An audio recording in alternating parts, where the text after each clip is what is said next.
Welcome to Fatter Future number 7. Thank you, Justin. How are you today? I am doing well. Yourself? I'm doing great. It's the end of the day. This is a great thing to wrap up the day on. You've got 3 good topics for us, I think, right? Oh, we got some good ones today. And they're not hurricane related, too, which is, that's It is good. that time of year. We're getting our wallpaper updated to actually just strike out all the names because we're going to run out of names. So Every week we got to. another name off the board. Yeah. So good. What's our first topic? So, first topic is one that is near and dear to my heart, but it is foldable phones in the workplace. So, this was actually spurred by the announcement and the very near upcoming launch of the Surface Duo by Microsoft. You mean the Nokia flip phone is back?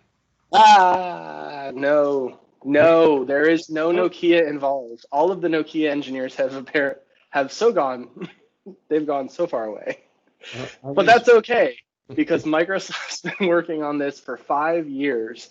This is part of their Surface line, and this is something that they firmly believe they're trying to re-enter the phone market with something that is as polished and as designed and over-engineered as anything else in their service line. This isn't just them buying a phone company and hoping for the best. So first off, I mean, there's a lot to unfold with that alone. I mean, how many times do you have to get knocked down before you just say I'm going to stay down? Yep. Microsoft has yet to be successful in portable devices or phones. So let's not just there's a couple buckets they haven't failed with. This is checking off the dream list of a lot of people for the Microsoft Courier, which predates as far as 10 years ago. The dream of having a mobile Microsoft device of this kind of size. So it's not something they've excelled at, that's for sure. Okay, so foldable means foldable screen. That's really what you're talking about. Foldables? And that's where we get the interesting play, is that this is technically a foldable device, but the screen itself isn't folding. Microsoft went a different route than, so let's say, the Samsung or the Motorola's, where the screen itself doesn't actually fold. But it is 2 screens. When it's open, it looks like 1 screen? Essentially, yeah. There is a gap between them, but the idea is that it operates as 1 screen.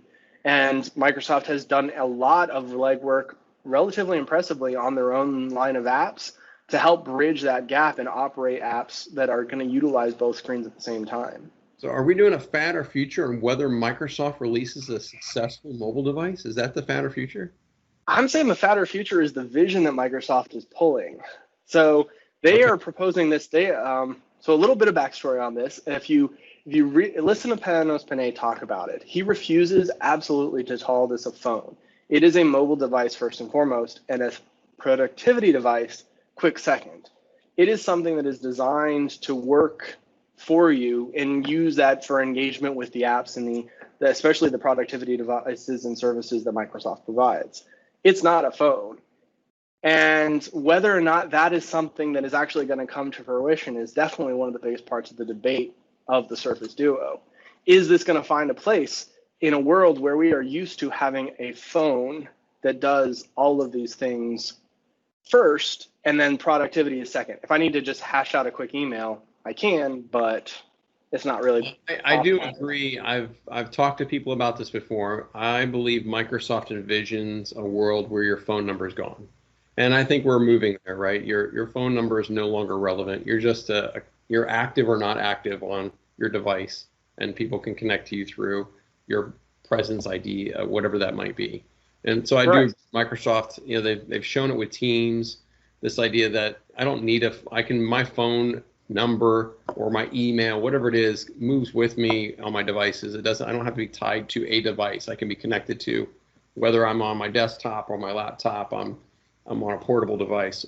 My number is no longer tied to a device like it is today with a cell phone. So I think Microsoft has envisioned that world, and honestly, I like that world. I think that's the way to go. Get rid of the cell phone number, and everything moves to data only. Mm-hmm. Well, and two, that part of that is this being the centralization for a lot of other technologies, right? It's not necessarily a phone. They don't want you holding it up to your ear constantly. And this is something that might still be too early for that. But just in the past year, we've gotten really good mobile, like low-level earbuds something that you can have sitting comfortably in your ear without a wire or cabling or anything. Smartwatches. I'm hearing a lot of people talk about this in the sense that Surface Duo is this first kind of device that it's really intended to be utilized with all of these other accessories, as opposed to be the end all be all. It doesn't have NFC in it, so you can't use like the mobile pay platforms.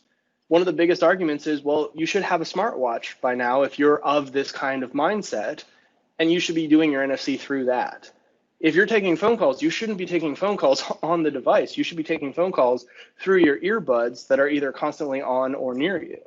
And so I can definitely see a world where that's something that productivity, you're optimizing the device without trying to compromise constantly and still be like, well, it's a phone first. It's got to do all these little things first, as opposed to go just full speed ahead into, I want to do this thing and do this thing great.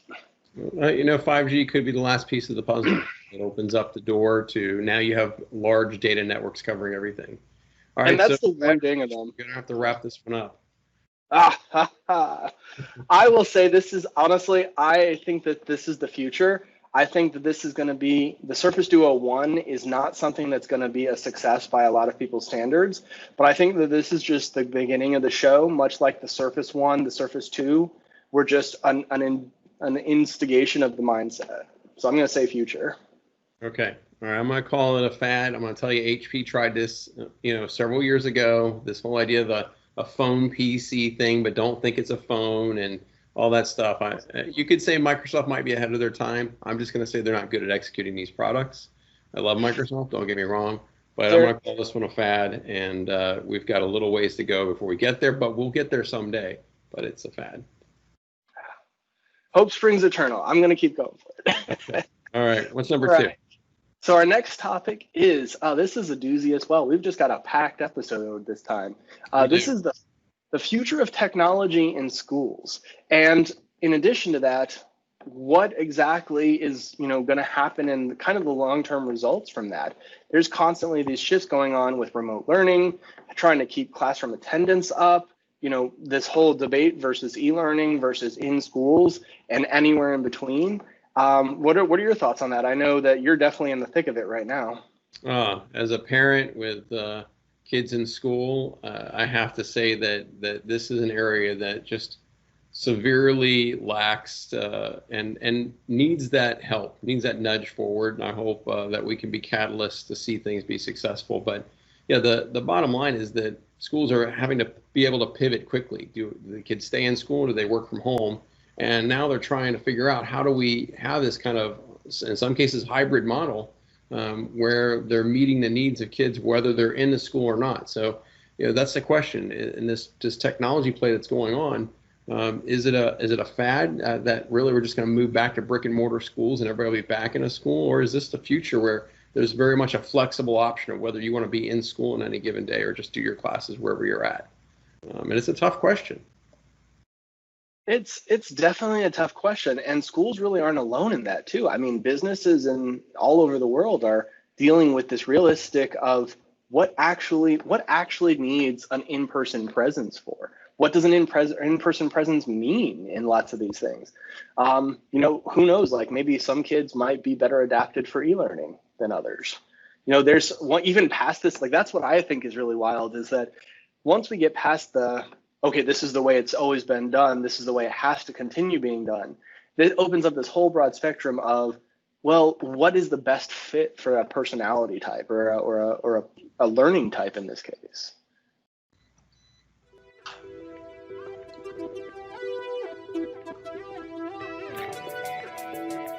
Oh, I think we lost Steve for a moment there. But the bat signal is flashing, so this is a good moment. I think we're gonna get him back. Okay, we're back. That was a power glitch over here at the Infotech bat signal headquarters. Fixed now, so we're back online. That's okay. We're just gonna have to put a please hold technical difficulties sign over it. I'm sure marketing will figure that out. So back to the point that you made there, definitely, I think you're right. Businesses are learning from this as well, and there's this whole rethink versus restart right? It's not going to go back to exactly the way it was before. So where does the dust settle? And there's a ton of unanswered questions as we figure out. Certainly, a second pandemic or a second wave that could really be the catalyst to just make some of these things solidified and like we're not going to ever go back, right? But if everything stays quiet, you kind of, I definitely have thought a lot about how they talked about the Spanish flu in 1918. By 1920, the world's back to normal, right? And public events grow and things are happening. So you really can't be sure. So what do you think, fad or future, in terms of just what we're doing and this idea of remote learning and remote working? Is this going to be sticking with us as the future, or is this just a fad? So I have my reason for my choice specifically, and it's a very interesting one. I think this is going to be one of the greater comeuppances of the obsession with subscription modeling. I'm going to say it's a fad because if it was at any other point in technology, the amount of resources and infrastructure that would have to be built by schools and businesses to support this would be huge, would be astronomical. But when in a time when you can just flip on a service, configure it a little bit, and then turn it back down a month later after your subscription runs out, I think that's going to make it a lot easier for those forces that just want to revert back to previous instances to just take hold and kind of overpower. I think we're going to have some legacy items, but I think by and large, a lot of that stuff is just going to be turn on, turn off.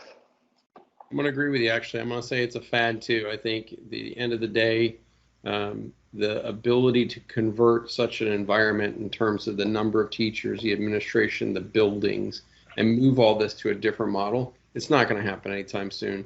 This might be a wake-up call for things that might happen or come down the road. But I think in the short term, this is a fad, and we'll be back to where we were before. So awesome. What do you got for number 3? Oh, all right. So we've got a fun one. This might go a little bit long, but we know how that is.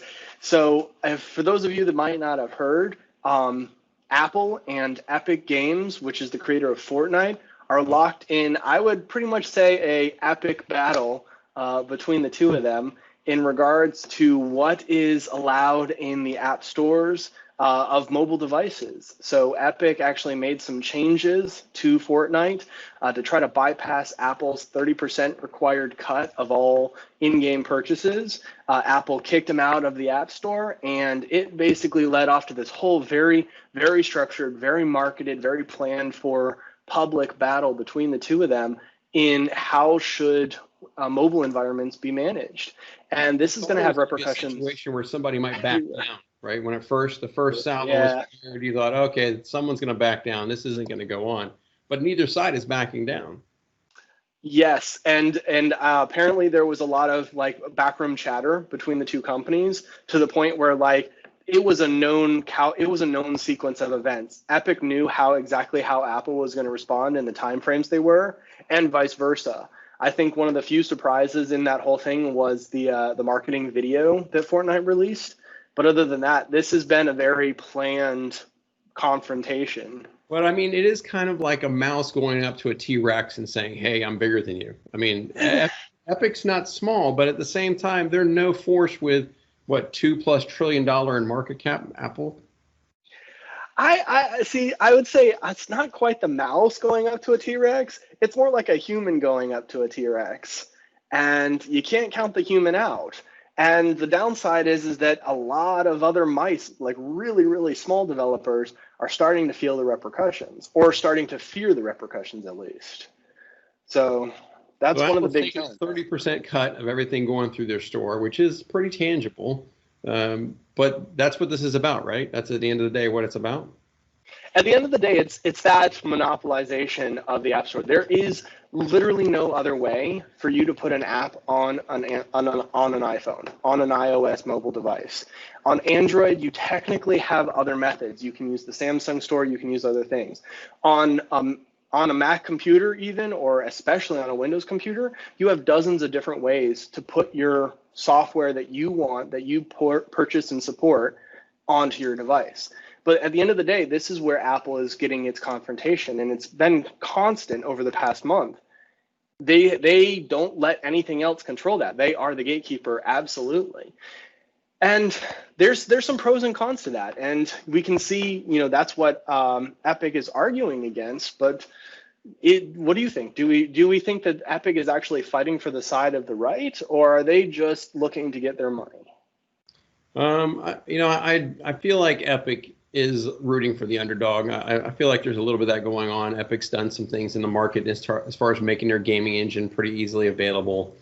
They've spun up their store. I mean, they've undercut Steam and some of the other players in the marketplace to get a presence established. But when you look at what they did with even making Fortnite a free game for people to play and just focusing on building revenue by the value people saw in buying add-ons and stuff in the game, transactions in the game, I think that was great because they again didn't look for a big paycheck coming out with the game, and so I think they've earned their way in the marketplace in a respectable fashion. And I think Apple's argument, of protecting their ecosystem and the things they do is getting weaker and weaker.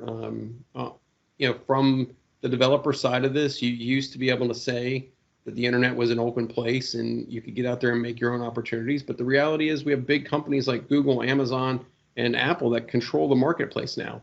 And unless you're going to play with one of those big players, your opportunity is much smaller. And that's not I don't think that's the way things should be. These are, basically the markets are becoming controlled by other corporations, and that has an economic impact. And they're the ones getting the advantage from that right now. Absolutely. I think I forget who I heard it from, but someone put it perfectly in saying that walled gardens tend to be less beautiful. They might be more secure, but they're not as lustrous. They don't have all the growth in there. And I think this is going to be one of the side effects. I mean, a lot of people are piling in on this, and one of the side effects could be Apple's just not the place to play games. And that could be a realism, and they just might miss that opportunity entirely. So how do you call the fat or future on this one? I would like to say future, I really would, but I'm going to say fad. Unfortunately, I feel that this is going to end up with some sort of backroom compromise. I think they're just two big juggernauts going at each other to really kind of move the dial too much in one direction or the other. Well, very interesting. I think that there's some, underlying political wins involved in some of this, because you can talk about what's led us to these market conditions right now. And honestly, there's been a lot of policy changes over the last 20 years or more. You can go back to some of them happening in the 80s that have led to this place that we're in right now with these big corporations. So I'm going to agree with you that what's happening right now is a fad, but it does raise a concern for the future, because if markets are controlled by other corporations, we'll no longer have the diversity and the innovation that we usually get with a more open market, I'd say. Well, and to speak exactly to that too, I mean, just to tie it off is Microsoft went through that whole phase too. They became the evil megacorp, and then they got taken down from monopolization tactics.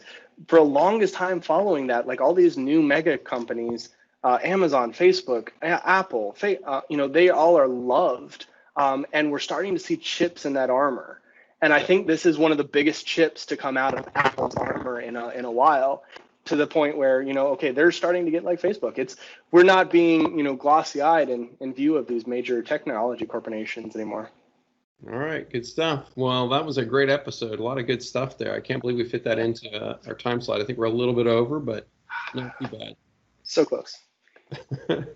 Well, thank you so much. Thank you. Look forward to episode 8 next month. If you like what you saw, please like or subscribe. And of course, we'll respond to all your comments below. If you have a good topic, suggest it to us by putting a message below. And again, thanks for joining us. See ya. Thanks. Bye.